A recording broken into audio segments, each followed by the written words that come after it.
Hello दोस्तों, आज की शानदार वीडियो में आपका स्वागत है। जैसा कि मैंने आपको प्रॉमिस किया था यहाँ पर कि हम यहाँ पर एमपीटीटी जो कि वर्ग 1, 2, 3 के लिए जो हमारे टोटल विषय है उनके सिलेबस हम देखेंगे। तो फिलहाल हम सिलेबस की बात करें यहाँ पर इंग्लिश में दो, एक तो हमारा ऑप्शनल सब्जेक्ट होता है, साथ में एक मेन सब्जेक्ट होता है।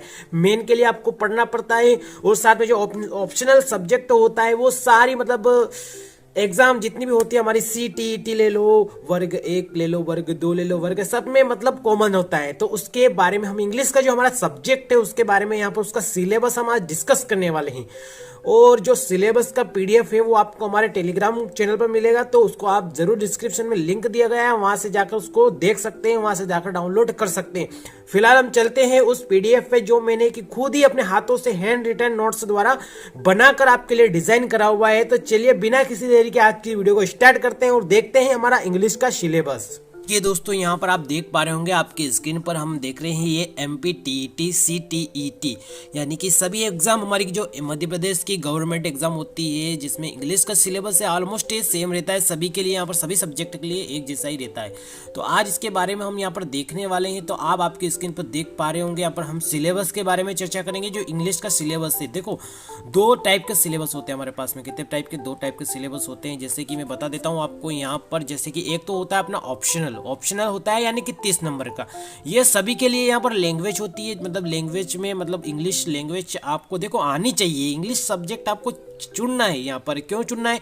क्योंकि English is very most important language जिसका हम भविष्य में भी काफ़ी इस्तेमाल कर सकते हैं। हमारे जो इंग्लिश है उसका इस्तेमाल कर सकते हैं। बाकी अगर मेन की बात करें तो मेन सब्जेक्ट मतलब इंग्लिश जो आप पढ़ाना चाहते हैं अगर इंग्लिश, तो उसके लिए आपको 60 नंबर का यहाँ पर पेपर होगा, जो कि 45 नंबर में क्वेश्चन रिलेटेड सब्जेक्ट से जितने भी क्वेश्चन होंगे वो रिलेटेड है। और शिक्षा शास्त्र यानी पेडोलॉजी आएगी, इसकी 15 नंबर की पेडोलॉजी आने वाली है।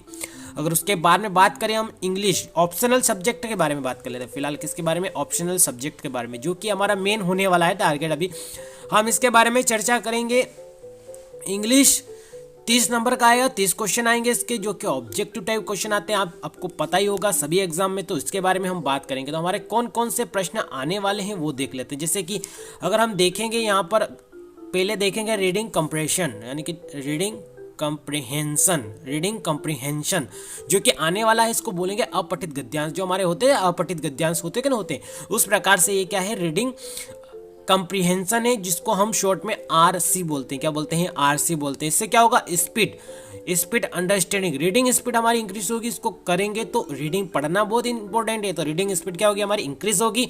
और साथ में अंडरस्टैंडिंग, कंप्रेशन का मतलब क्या हो जाएगा? अंडरस्टैंड, समझ होगी। उसको पढ़ने के बाद में जितनी तेजी से हम उसको समझ सकते हैं उसके लिए ये हमको दिया गया है। अब ये देखो दो टाइप के दो पैसेज आएंगे इसमें। एक तो होगा शॉर्ट पैसेज, स्टोरी टाइप होगा, एक कुछ नॉर्मल होगा। शॉर्ट पैसेज आएंगे दो। तो यहाँ पर इसमें दो पैसेज आने वाले, कितने शॉर्ट पैसेज आने वाले हैं। तो इसको पढ़ के इसमें जो क्वेश्चन आंसर आएंगे उनके हमको आंसर देना रहेंगे यहाँ पर। अगर बात करें अगला हम देखेंगे नंबर 2 के पे, तो वोकेबुलरी क्या आएगी? वोकेबुलरी क्या आएगी? वोकेबुलरी, जिसको हम शब्दावली बोलते हैं हिंदी में या शब्दकोश बोलते हैं।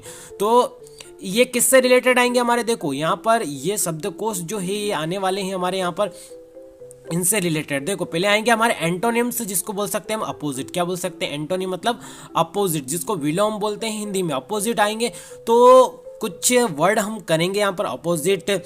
अगर हम आगे पढ़ेंगे, अगर इसका कंटिन्यू करते हैं लैंग्वेज का, तो यहाँ पर हम इसमें विलोम शब्द पढ़ेंगे। साथ में सिनोनिम, जिसको सिमिलर वर्ड बोलते हैं, समानार्थी शब्द, इंग्लिश के जो समानार्थी शब्द होते हैं, तो ये भी करेंगे हम।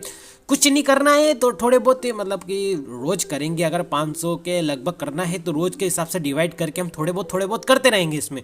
तो उससे क्या होगा? हम वैसे इंग्लिश लैंग्वेज तो इंप्रूव करनी है, साथ में लैंग्वेज भी ले रखी है हमने ऑप्शनल में, तो ये हमको क्या हो जाएगा? याद हो जाएगा। उसके बाद में ये आ जाएगा हमारा प्रेहेस यानी वाक्यांश आएगा। एक वाक्यांश वाक्य का अंश आएगा। तो क्या होगा? देखो यहाँ पर ये गेट वर्ब प्लस प्रीपोजिशन मतलब गेट प्लस आउट, भाग जाओ, get out, gate plus up, उठना, गेट अप। तो इस प्रकार से क्या आएगा? प्रेसेस आएंगे, जिसको वाक्यांश बोलते हैं हम। उसके बाद में क्या आएगा? मुहावरे एवं कहावतें, मतलब कि प्रोवर्ब बोल सकते हैं इसको, और एडवर्ब आइडवर्स और प्रोवर्ब, जिसको मुहावरे और कहावत बोलते हैं। नंबर 4 पर ये आएगा, तो ये नोट कर लीजिए आप, पीडीएफ का लिंक तो आपको मिल ही जाएगा वैसे भी। अब आगे कुछ और बात कर लेते हैं, जो कि अगला पेज निकालते हैं। अगले पेज पे देखेंगे तो यहाँ पर देखो आपको दिखाई दे रहा होगा फंक्शन 3 में आपके यहाँ पर बहुत सारे आने वाले हैं। तो फंक्शन 3 में आपकी ग्रामर रहेगी, फंक्शनल ग्रामर। तो ग्रामर में क्या क्या आने वाला है आपके लिए, आप देख सकते हैं आपकी स्क्रीन पर। पहले तो आपको नाउन आना चाहिए, नाउन क्या होता है, प्रोनाउन क्या होता है, article, adjective, adverb, preposition, verb, conjunction, determiner, time, date और टाइम।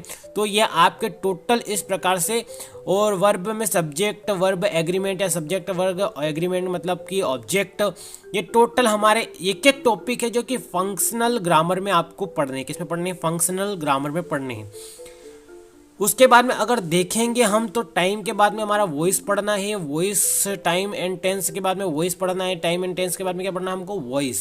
तो टाइम एंड टेंस फिर वॉइस पढ़ना है, जिसको एक्टिव वॉइस बोलेंगे, पैसिव वॉइस बोलेंगे। उसके बाद में नरेशन पढ़ना है, डायरेक्ट स्पीच और इनडायरेक्ट स्पीच दोनों पढ़ना है। उसके बाद में ट्रांसफॉर्मेशन ऑफ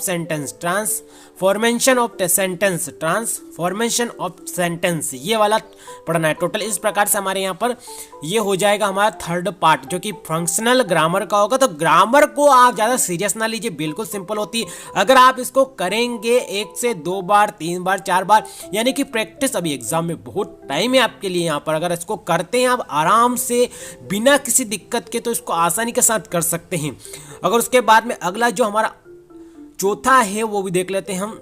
चौथा है हमारे यहाँ पर राइटिंग स्किल में आपका क्या क्या आने वाला है, तो वो देख लीजिए। देखो यहाँ पर राइटिंग स्किल चौथा, जो कि ज़्यादा बड़ा सिलेबस नहीं है इसका, राइटिंग में आपका आने वाला है। अब देख सकते हैं यहाँ पर डिस्क्रिप्शन, फंक्शनल डिस्क्रिप्शन मतलब 40 से 50 वर्ड के रिपोर्ट राइटिंग या नोट्स बनाने होंगे आपको यहाँ पर 40 से 50 वर्ड में। अगर ऐसे की बात करें तो 1 ऑप्शन, एक ऐसे के ऊपर 4 ऑप्शन आएंगे आपको, तो वो करने रहेंगे यहाँ पर।